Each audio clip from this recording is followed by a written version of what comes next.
Yes, I can hear you. Well, that's great. That's awesome. Well, good afternoon, Brandon. It's really, really great to see you. Great to hear you. Big hello from Almaty. Tell me, Brandon, where are you at the moment? Which city are you in? I'm in Washington D.C. in the U.S. Well, where that's I've been, yeah, for the past 6, 7 months, stuck like everybody else. well, that's great to hear. Here in Almaty, fall is taking its toll. It's pretty chilly outside, around 6 degrees Celsius. It's around 42.8 degrees Fahrenheit. So it's getting pretty cold. How is it? How's it in Washington? It's starting to get to get to fall. Not cold yet, but it's starting to get to fall. Well, I hope you're getting warm this fall days. Brandon, it's great to have you here with all of us. Now I'm going to give the floor to you, if that's okay. Uh, so I think I need permission to share my screen so I can share the presentation, but I'm happy to get started. Yes, and I just wanted to mention to all of our viewers that at the end of your session, there's going to be a Q&A session where I'm going to ask the most interesting questions from you, Brandon. Okay, The floor is sounds yours. good. Thank you.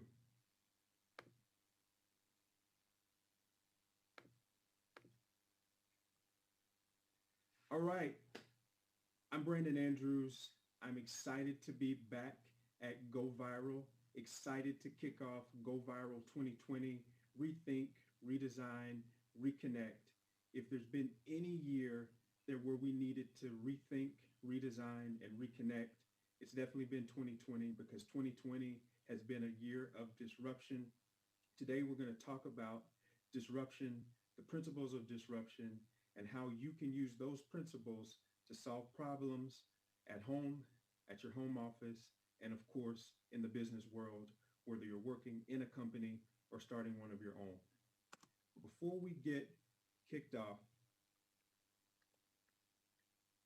I want to pause for a quick moment of silence to honor everyone affected by the COVID-19 pandemic all across the world. Please join me in a quick moment of silence.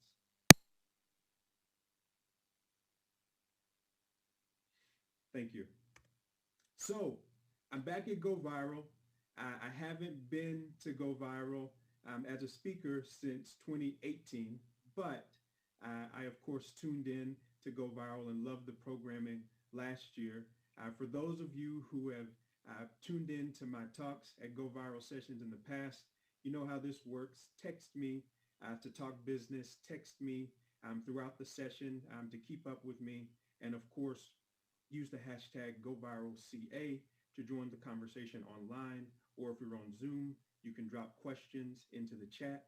In fact, the first person to text me what the theme was of Go Viral 2018, the last time I was in Almaty, I'll have something special for you at the end of the presentation. Text me that, and now we'll get started. So disruption is something that is synonymous with startups, with startup culture, with small businesses. Everyone wants to have a disruptive technology. Everyone wants to say that they're disrupting the sector that they're in, that they're disrupting the place that they're in, that they're disrupting the market that they're in. In fact, there are lists of disruptive companies, top 25, top 50, top 10, and I'm sure at the end of 2020, there'll be a whole lists of disruptive companies coming out of in fact, some of the largest startup events are named Disrupt. TechCrunch, um, the startup news source, is has their biggest conference named Disrupt that happens every year.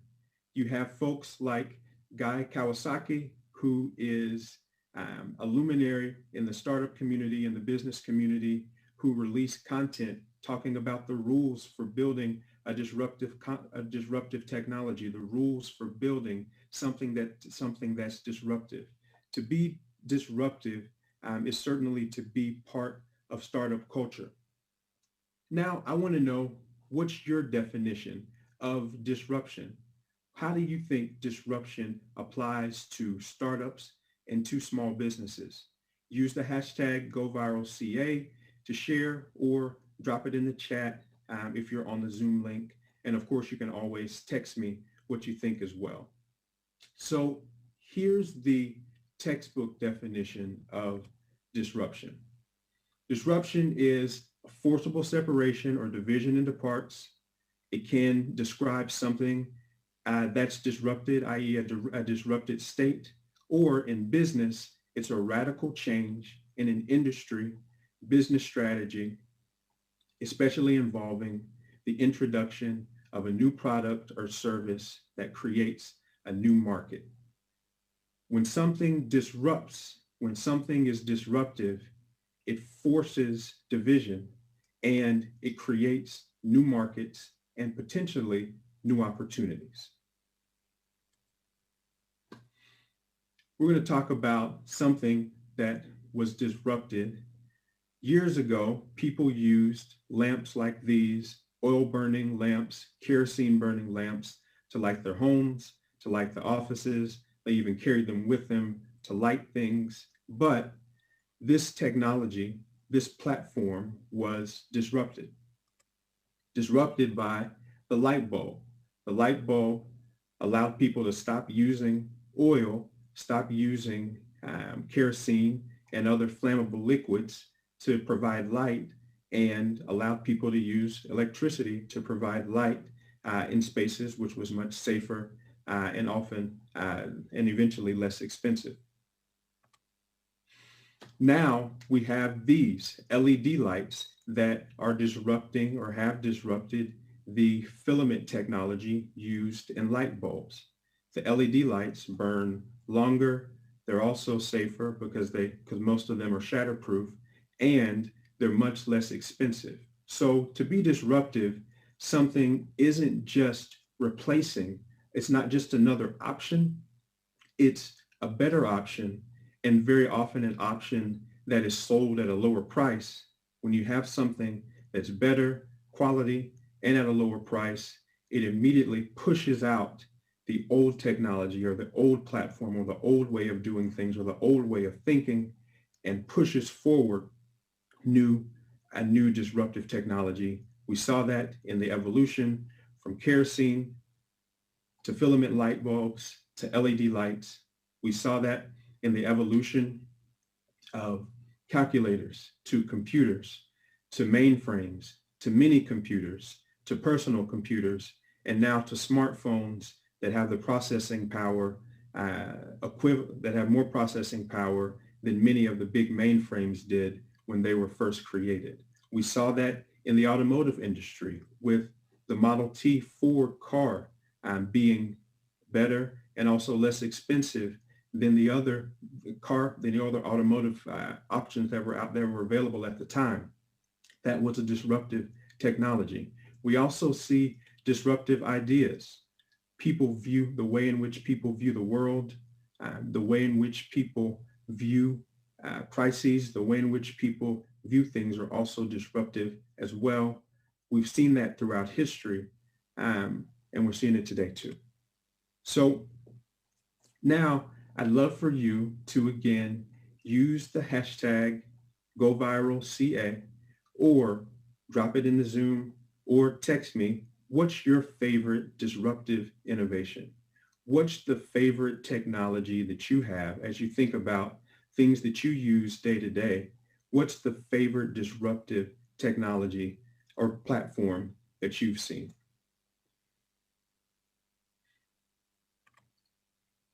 Something else has been disruptive, and it's been 2020. 2020 has been a cascade of change. It's been a cascade of disruption. The global pandemic has disrupted all of our lives.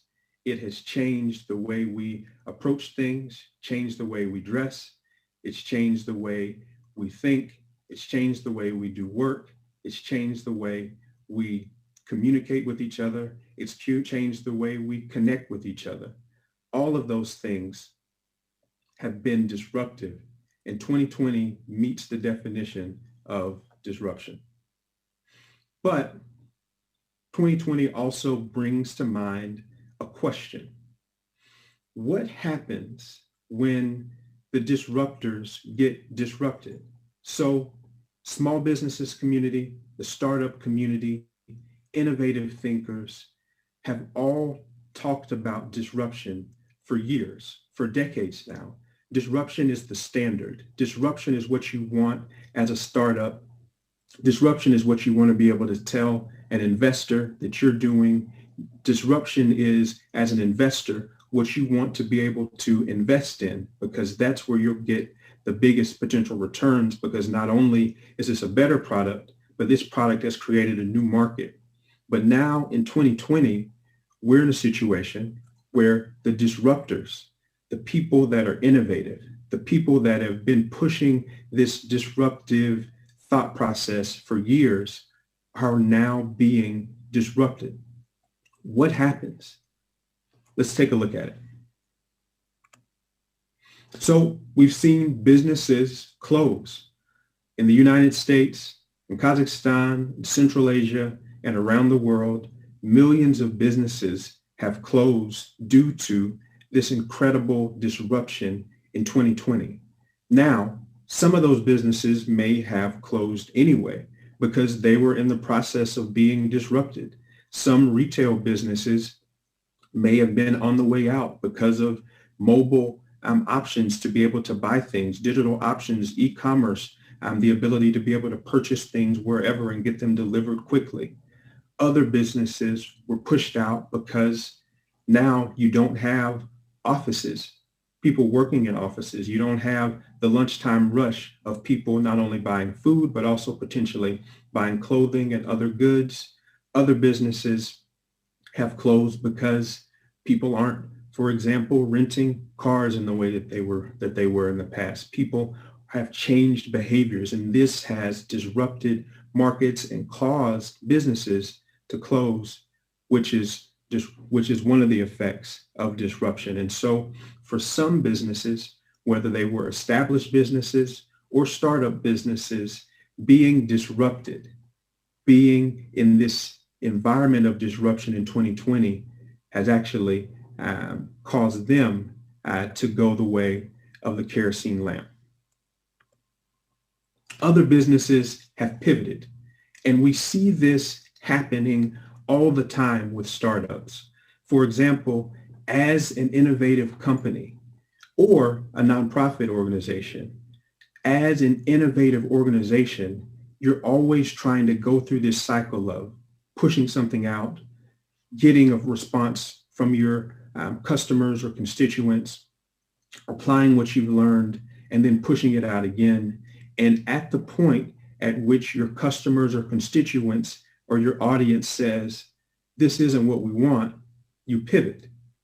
Now, in 2020, because of this incredible disruption, we've seen startups, organizations, communities, and individual families pivot to be able to respond appropriately to the disruption that we've seen all around the world. Now, in the investment community, investors have continued to invest. So there's several reasons for this. One, if you're an investor and you've raised a fund, you have a fiduciary responsibility to provide a return on that investment to the investors in that fund. So you've got to continue to push out funding no matter what the market, no matter what's happening in the market, and no matter what's happening around the world.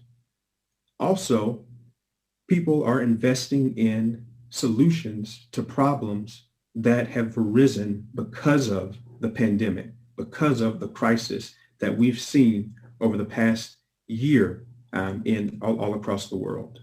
Let's take a look at some of the numbers comparing where investments were going earlier to where investments are going now. So according to Crunchbase, global venture capital dollars for the first half of 2020 are down. There's no surprise there. They're down from 138 billion in the first half of 2019 to 129 billion in the first half of 2020. And if that trend holds, of course, the amount of venture dollars invested in the year 2020 will be down significantly, perhaps even down at levels we haven't seen since 2016, 2017. But I think it's also important to note that although the venture dollars are down for the first half of the year, investors are still investing. If you're creating a product or a service, or if you already have a business and you want to scale and you can show traction, you can show the path towards profitability, you can show how that injection of capital will bring a return on the investment and allow you to build the business, there's still investors out there that are looking for people like you to invest in. Now let's see what the area that's taken really the biggest hit, which is global seed and angel investment.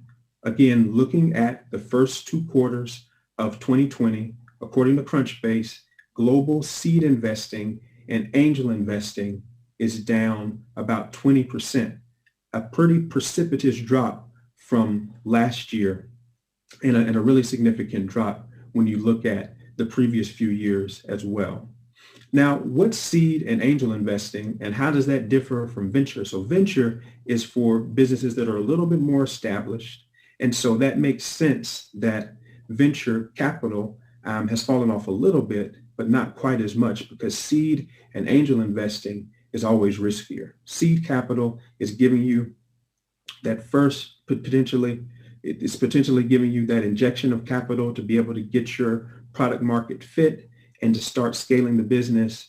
Angel investing is often even earlier than that, helping you to build out the MVP and providing expertise that's going to help you build your business over time. In the US, there's a TV show called ABC's Shark Tank. I have the privilege of running a nationwide casting tour for the show and meeting thousands of entrepreneurs every year. It's something I love. I love meeting founders, hearing their stories, and hopefully being helpful to them as they build their businesses over time. Shark Tank did not stop because of the crisis.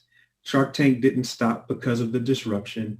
Shark Tank was able to create a bubble in Las Vegas, Nevada, and film season 12 of the show.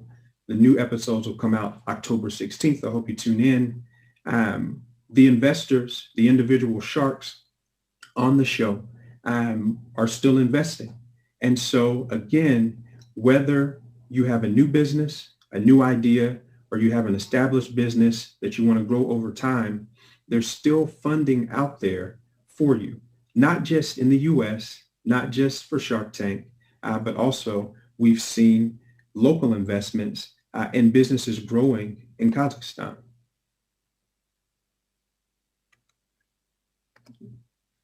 So I was really excited to see the Kazakhstan Digital Accelerator Project invest $500K into 10 startups just last month. I'm really excited to see that investment continue to happen and excited to learn more about these businesses and see the businesses grow over time. Was also excited to see Kaspi announce a plan to have an IPO, so an initial public offering in London. A Kazakh company doing that, I think, is incredible, and even more incredible that it's happening during the pandemic. So not only are investors investing in current businesses, not only are our current businesses still growing, we've also seen entities investing in businesses that are solving problems specific to the pandemic. So the Abaca project, which was spun out of Village Capital, has a list of entrepreneurs that are building products and services, that are building solutions in response to the COVID-19 pandemic, and also a list of investors, people that are investing in businesses, investing in the next generation of solutions, investing in potentially people like you that are sitting at home, that have ideas, that have solutions to the new problems that are being faced, and that haven't been disrupted by the disruption that we've seen this year. So how have you seen businesses respond in 2020? Again, use the hashtag GoViralCA or drop it in the Zoom. Would love to hear how you've seen businesses in your area respond to the disruption that we've seen in 2020. I'm sure you all have seen some incredible stories, and there's probably some great ideas to share. I very often say at events like this, whether it's a big casting call that I'm doing or a big conference, you can often learn as much from the other participants, from the people you're sitting next to, virtually sitting next to right now, as much from them as you can from the people that are actually on the stage presenting the information to you. So make sure you drop into the chat, or again, use the hashtag GoViralCA. Let us know, how have you seen businesses respond to the disruption in 2020? I want to hear from you. So here are some ways I've seen businesses respond successfully to the disruption that we've seen in 2020. One way is community. So every business has a community, but in 2020, we've seen the importance of community grow significantly. We've seen people rely on each other for health. We've seen people rely on each other to check on each other, to share food with each other. We've seen people and communities come together during this pandemic, in person and virtually, to respond in a way that has been incredible across the world. That community response has extended to the business community as well, where we've seen local communities do fundraisers for local small businesses that weren't able to operate due to COVID restrictions. We've seen local communities come together and support buying goods and services from people and businesses that are important to them. We've seen cultural groups and cultural affinity groups focus buying goods and services from their communities to make sure that those businesses can sustain over time. Those communities have been critical to a lot of the businesses that have been able to stay afloat and in some ways thrive through this pandemic. The businesses that had strong communities built prior to the pandemic had a much more significant ability to be resilient than businesses that tried to build a community during the pandemic. Both strategies have been effective, but let's talk about what communities actually mean to small businesses, to startups, and to the communities that they're in. So every business has a community. Every business has a group of people, customers or otherwise, that care about the solution that the business is solving. Every business has a group of people that feel like they have some kind of ownership in this thing that's being built, either because it's solving a problem that they have or because it is something that they are passionate about because they're connected to it. So if you are an entrepreneur and you're interested in building a business, starting with building the community, starting with finding the community of people that have the problem, that care about this thing, even if they don't care about you, is really important. So all of us have friends and family. All of us have people that care about us regardless. But as an entrepreneur, you want to be able to find the people that care about what you're building, even if they're not directly connected to you. One way to do this is online forums. Another way to do this is searching for hashtags that people are looking for. Another way to do this is using a service, a free service like Google Trends, to see who's searching for the problem that I'm solving for. Community isn't just something that happens. Community is something that has to be done intentionally and maintained intentionally. And when that happens, community can become a moat around your business that gives your business a defensibility against others. Because if you have a community of people that are bought into you and your brand, those people will walk past 10 other businesses doing the same thing that you do to get to your business. Community is also important because community can show traction for your business. I meet a lot of entrepreneurs on the road doing casting for Shark Tank in the US and also at conferences all around the world. And very often early stage founders will say, Brandon, I have this product, I've built it. How do I show traction to an investor? I've got a story, I've got a product that I've built, but maybe I'm pre-revenue or maybe I'm pre-profit. Maybe I haven't been able to, maybe I need the injection of capital from an investor to be able to actually build enough of the product to start selling them, to prove that there's a market here. One way to show traction for your business is through showing that you've built a vibrant community of people around the product or around the service, around the brand that you're building. So traction, i.e.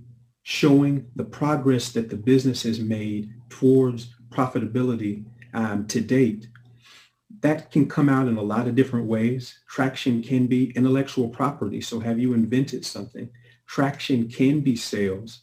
It can be revenue in the business. Traction can also be community. It can be downloads. It can be, I've created a Facebook group and people in that group are always feverishly talking about and are passionately talking about solutions to the problem that I'm solving for. I'm a thought leader in that space. And so I know that when I start selling my product, I will have a ready-made audience of people to try it out, to share feedback with me, and also potentially to buy the product. Community is also important because in 2020, communities can invest in your company as well. So we talked about earlier the downward trend in terms of VC investing, angel investing, and seed investing, according to Crunchbase, around the world. That's to be expected. But in 2020, we've also seen a significant uptick in the number of retail investors, the number of everyday people who are investing in products, investing in services, and wanting to invest in companies. When you look at in the US, the first half of the year, 3 times as many brokerage accounts were created. And you look in Kazakhstan as well, there was an uptick in the number of brokerage accounts that were opened by everyday retail investors. In 2020, now those retail investors can also invest in your company through crowdfunding or crowd investing. So not only is your community able to show traction for your business, not only is it able to create a defensible moat for your business, creating something that you have that other people do not, it's also potentially an opportunity to inject capital into your business, whether it's through equity crowdfunding or crowd investing, or using a revenue share model if you have cash flow, or using some kind of debt model. There's a lot of crowdfunding options that are out there.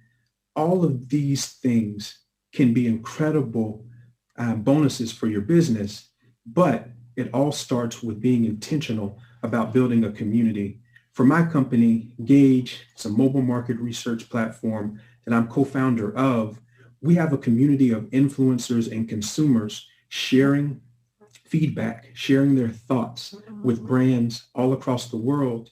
And we've been intentional about building a community with those people over several years. And so during the pandemic, we continue to be able to get their feedback through ups and downs with the business. We've been able to continue to get their feedback.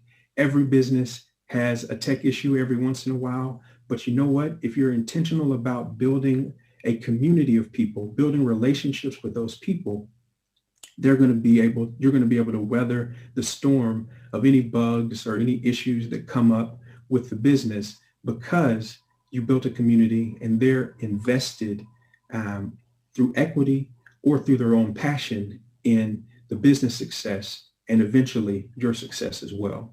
So one of the ways I've seen businesses survive is community. And community also connects back to the theme of go viral, reconnect. It's important to reconnect with your community in this time.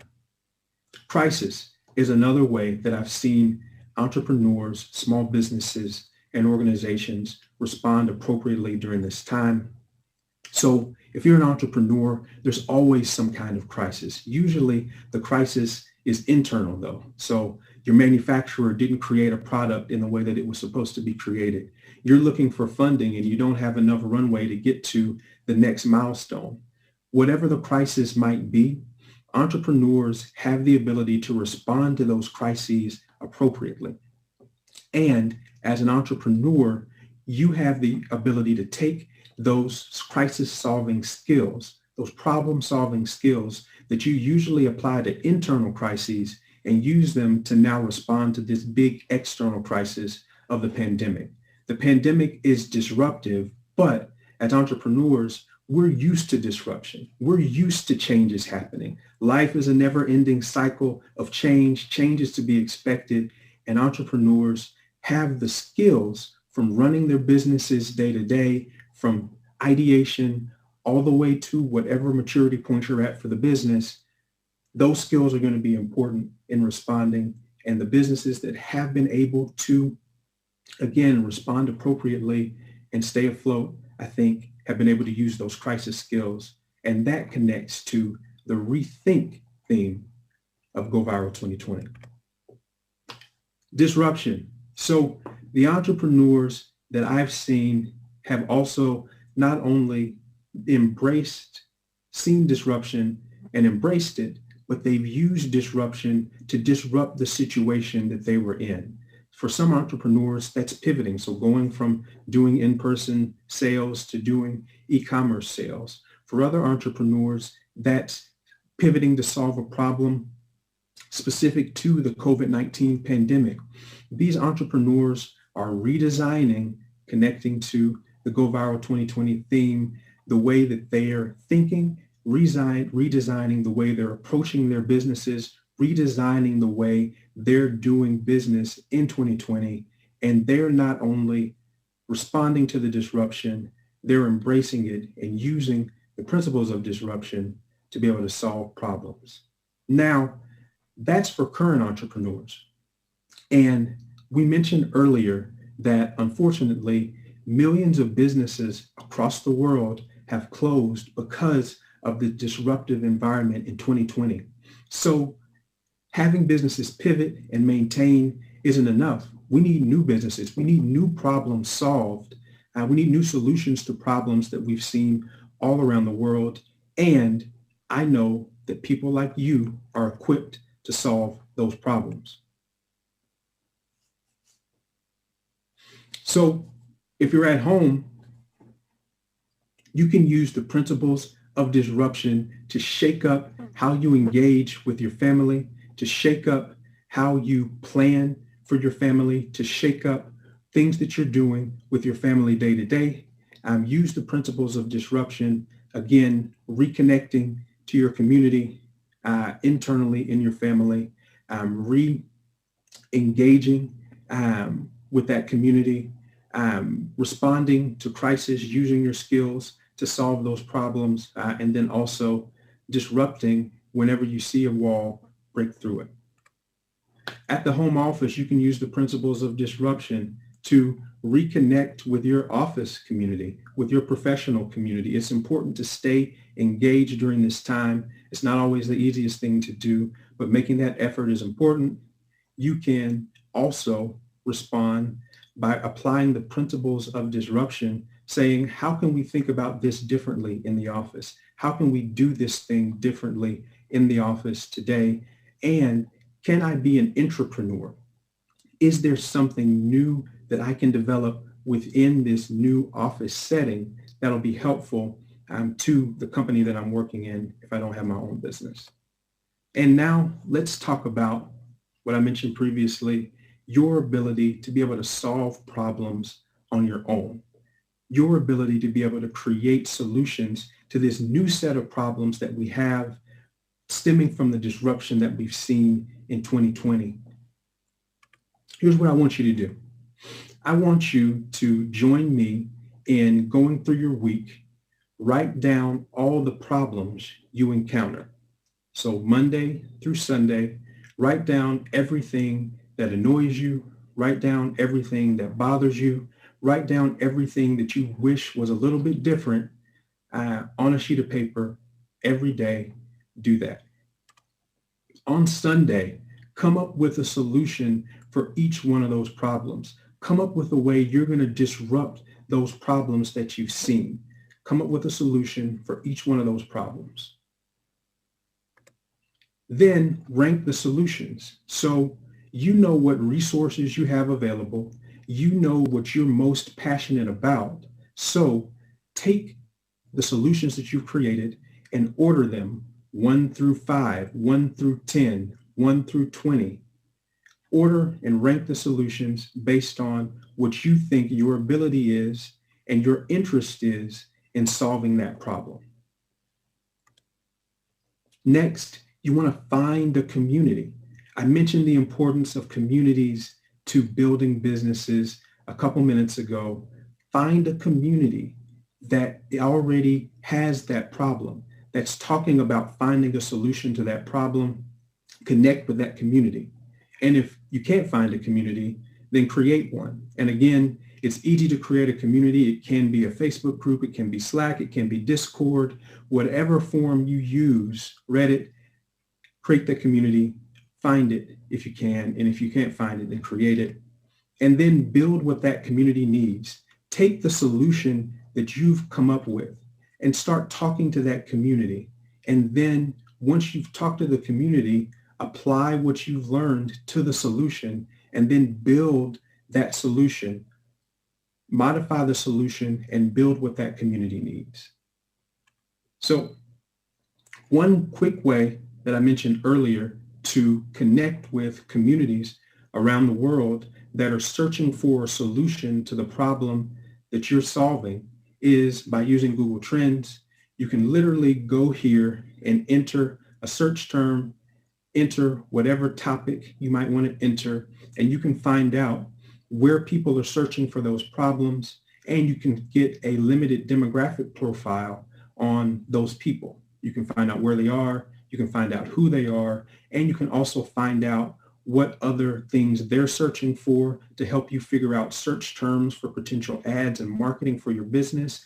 And you can figure out other things where those people are coming from. So are they coming from a social media platform? Are they opening up their computer? Are they doing it from a mobile device?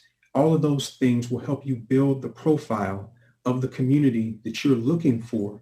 Build the profile of the people that are going to be bought in to solving the problem and bought in to the business or the organization that you're building. And all of that is free on Google Trends.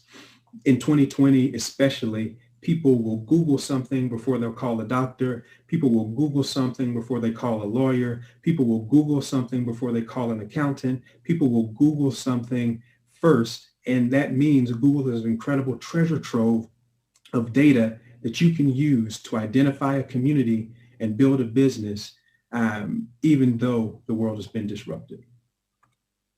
So if you'd like to join me in going through the process I just mentioned, visit oneweek.biz. That's oneweek.biz to start putting together solutions to problems that you encounter. These problems are going to be things that you're especially motivated to solve because they're your problems. They're going to be problems that you're especially qualified to solve because of your proximity to the problem. And these problems are going to be things that you're going to have an authentic story to tell, again, because they are problems that you encounter in your day-to-day life. That's how businesses are started. It's not about being a genius. It's about having a solution to a problem and then being able to deliver that solution to the community of people that care about that thing, that need that thing, and then being able to scale that business, scale that solution over time. we're in this pandemic. We've been disrupted in 2020. There's a whole new set of problems, but I know people like you have solutions to those problems. Use the hashtag goviral.ca if you have problems that you're thinking about solving, if anything's coming to mind. And also, again, text me or drop it in the Zoom if you have problems that you're thinking about solving. Together, we can not only solve the problems presented by the disruption in 2020, we can also help start new businesses that are incredibly important for the global economy and start replacing some of the businesses that were lost because of the disruption in 2020. So in 2020, we have been disrupted, but we can hit 2020 back by applying the principles of disruption to solving problems presented by the crisis that we're in. I'm super excited about Go Viral 2020, rethink, redesign, reconnect. It's going to be an incredible 10 days. I hope all of you stay tuned throughout the entire conference. I'll be doing another session on pitching to investors. So if you've come up with some solutions, come up with a business idea from this session, we'll talk about pitching it in the next session. And I know there's an incredible amount of other sessions as well. Looking forward to your questions. Thank you. Well, Bрэндон, thank you very, very much for such an interesting presentation. I'm sure everyone that are doing business or want to do business during these turbulent times, that were extremely interested in your opinion and your expertise in this field. Now, as promised, we're going to have a Q&A session, Bрэндон, if you're okay with that. I have several questions prepared. The following question is coming from Kazakhstan. Bрэндон, do you think we will ever come back to the things they were before, or is this the new reality? I think a lot of this is new reality.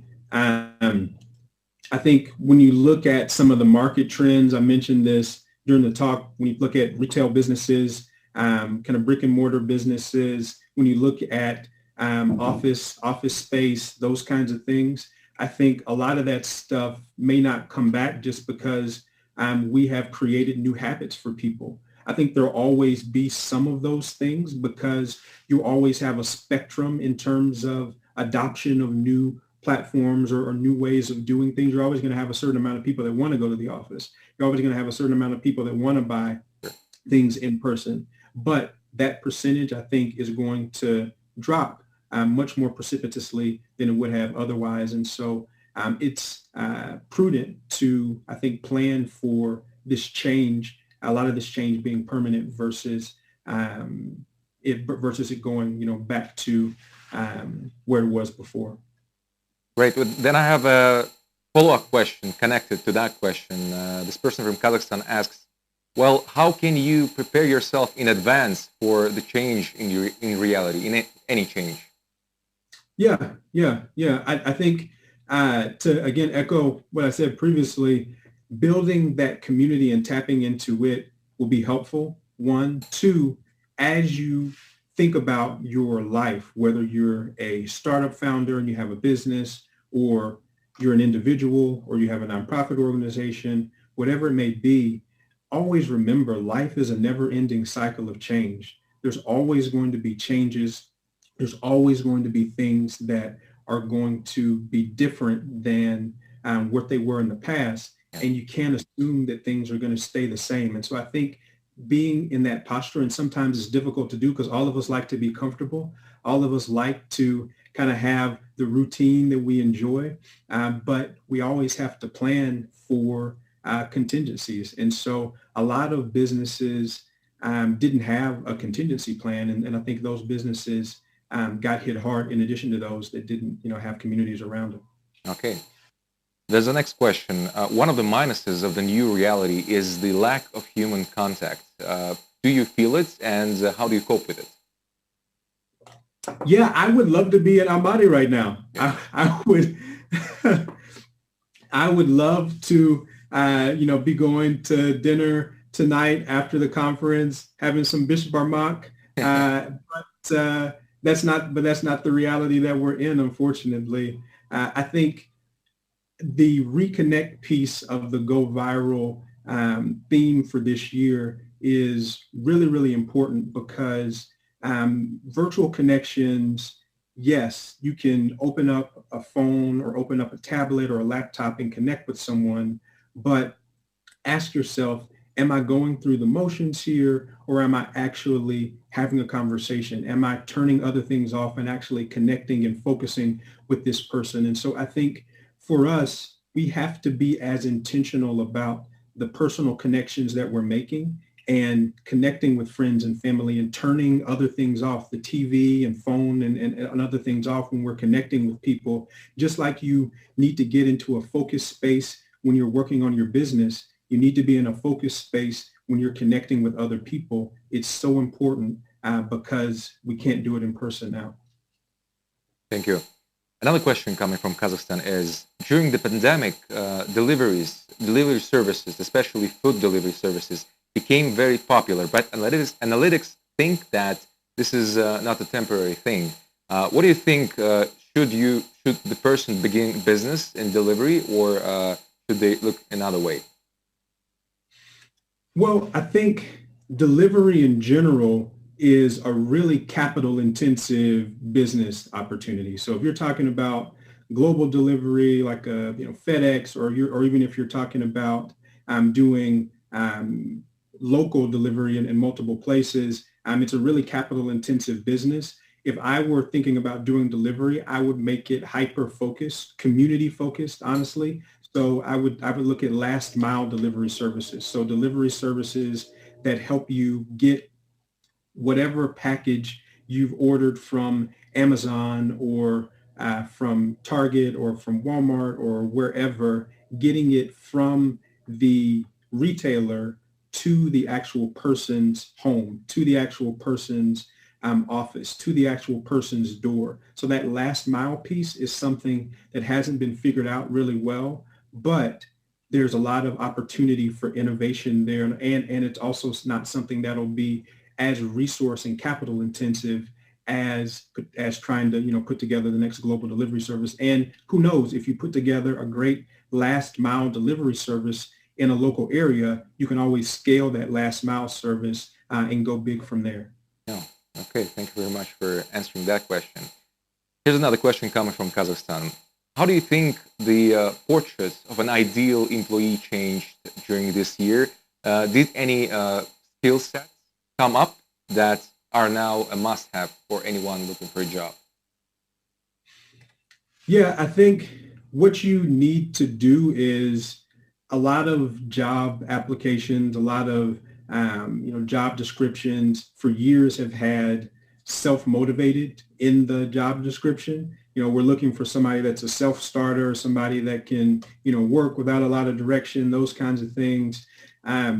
You have to be able to not only say, this is who I am, but also potentially demonstrate that this is who you are. Because as a business in 2020, we're hiring for our company Gauge right now. And you have people that are not just working remotely or working from home. You have people that may be working remotely for months, and you may not see those people for a long time. And so you need to be able to say, this is the structure that I've built around my life to be able to ensure that I'm going to be productive over time with whatever it is I'm doing. And so being able to add that piece, I think, to your cover letter, being able to add that piece to the conversations you're having with potential employers, I think will be really important.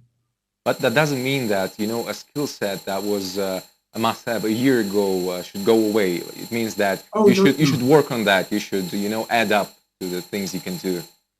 Yeah. I think the skill sets that were needed a year ago are the skill sets that are needed now. I think there's been a global increase in the need for like software engineers. So that's increasing.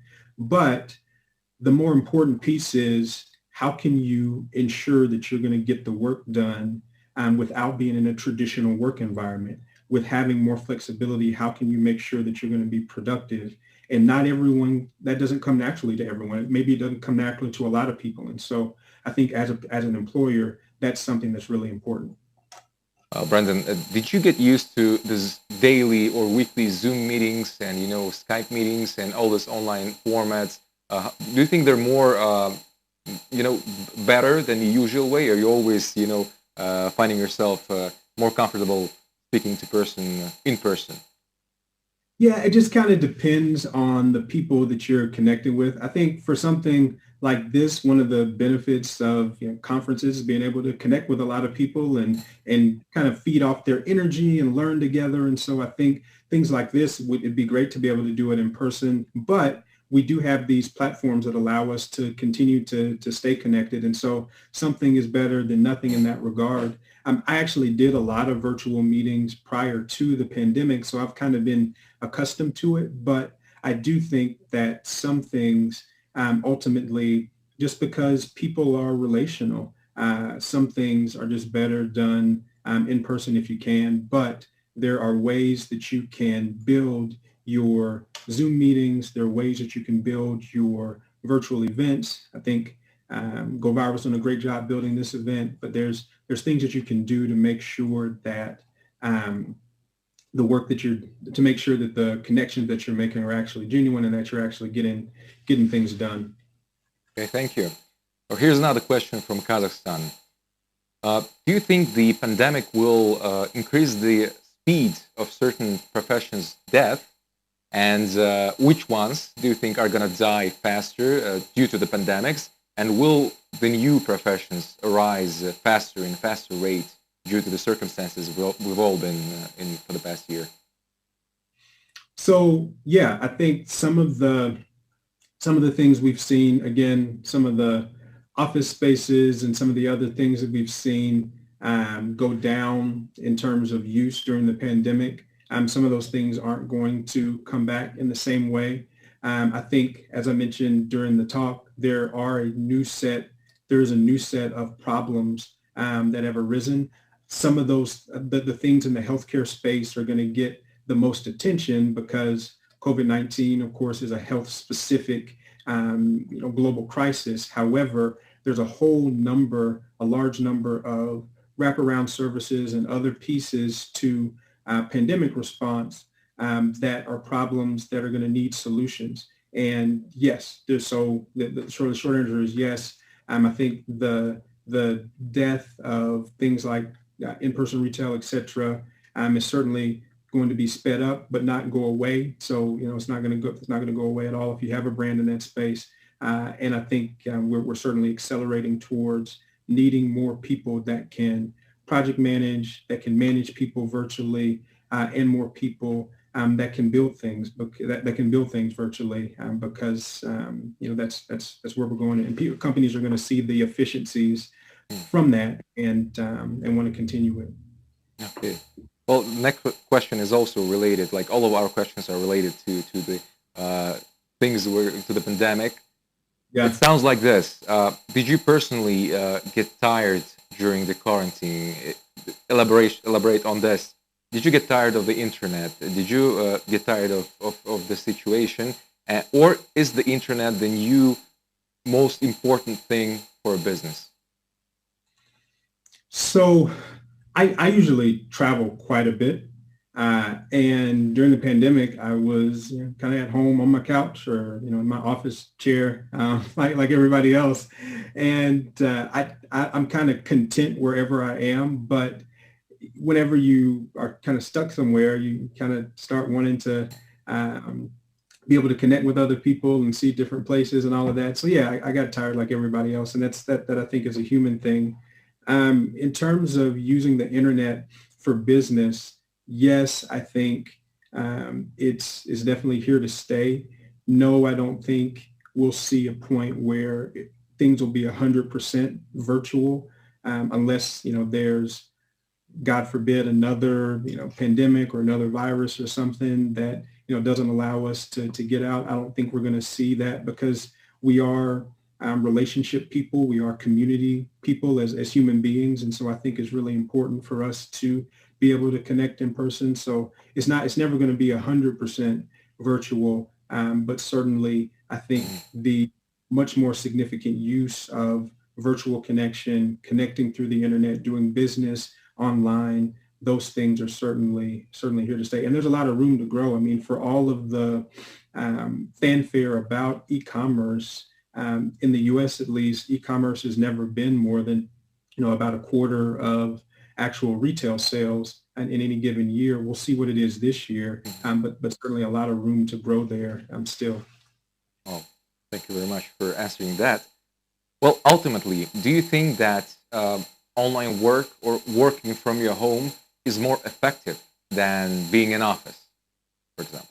Well, it really depends on the person. So if you are disciplined and can put the structure in place that's necessary for you to be productive, I think there's a lot of efficiency that you can get in terms of work-life balance. You can take breaks when you want and connect with family in a different way and potentially travel as you're working.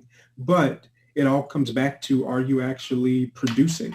And if you can't show that you can produce with that flexibility, then maybe a more traditional work environment is better for you. And so I think it's just really going to be how can we, and maybe that's a business idea, maybe that's a startup idea for someone, put together a list of solutions that can help people stay focused, stay disciplined as they're working from home. Maybe there's some kind of lifestyle business that's there where you have a suite of products and services that would help people work from home in a better way or study from home in a better way. I think there's a lot of green space there. There's potentially a new market there for thought leaders who can share guidance, but also for potential products and services that can help people stay focused. Because I think a lot of people would say, I'd love to be able to do this forever, but the question is, can I stay productive doing it forever? Okay. And I think one of the last questions, some people say that there's an opinion that every major market, or every major economy needs some kind of a rebirth every several years, something major to happen. Do you think that, during this pandemic, the death or the closure of a lot of businesses, small and middle-sized businesses, is it ultimately good for the economy? Can it act as the, rebirth or reboot button for the economy of different countries? Yeah. So I'm glad you asked this question, because this is actually something that I do some thinking, considerable amount of thinking about. I'm going to get a little bit nerdy here. There's a principle, an economic principle called economic dynamism, and it speaks to the elasticity of an economy. If you think of like a rubber band, you want the economy to be elastic so it can grow and shrink just like that rubber band. You want it to be dynamic over time. And the more churn you have in terms of businesses closing and new businesses opening, the hotter that rubber band gets, and so the larger it can expand. So it creates more potential for that economy. And so a lot of businesses closing, while there is a short-term hit because of the loss of jobs, the loss of GDP, et cetera, if we focus on having people start new businesses, making sure that the barriers to entry to starting new businesses are low, giving people the capital that they need to be able to build their new ideas to solve problems that are presented by this new normal that we find ourselves in, that churn is part of that economic dynamism that's important for a healthy economy. And so, no, it's not healthy for millions of businesses to close every year.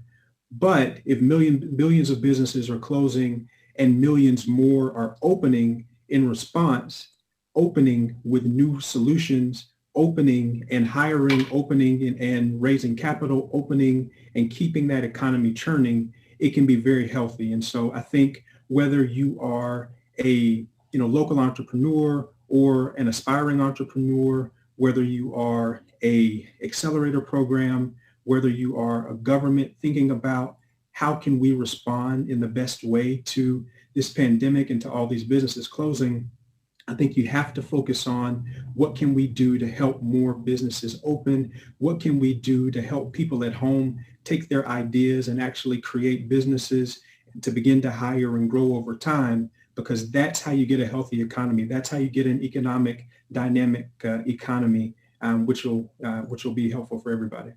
Well, thank you very much for that insight, Brendan. That was really, really interesting. Well, overall, thank you very much for this hour of your insights and your expertise on the field of business and how people should act and what the market is going to look like during and after the pandemic. That was extremely interesting. I'm really happy that you have started our festival this year. It was great to see you.